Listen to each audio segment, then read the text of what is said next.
Ramai orang tak sedar cara kita urus duit hari ini menentukan masa depan keuangan kita. Kalau kita pilih sikap menabung dulu baru belanja, kita akan lebih hargai duit kita, belanja ikut keperluan dan hidup di bawah kemampuan.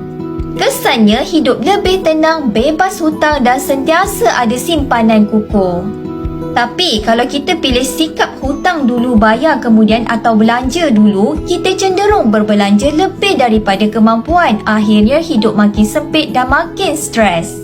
Dan bila dah banyak hutang, kita terpaksa kerja keras bertahun-tahun sebab terikat dengan kerja yang kita tak suka dan korbankan apa yang kita sayang. Nak ubah semua tu? Kita tukar cara simpan kita. Kalau susah menabung dengan wang ringgit, apa kata mulakan tabungan emas hari ini? Simpanan emas bantu kita menabung dengan disiplin, elak duit bocor dan jauhkan kita dari hutang. Jadi bagaimana nak bermula? Boleh mesej saya di profil atau rujuk pin video saya 5 langkah mudah simpanan emas dengan Public Gold dan saya akan bantu anda sebaiknya.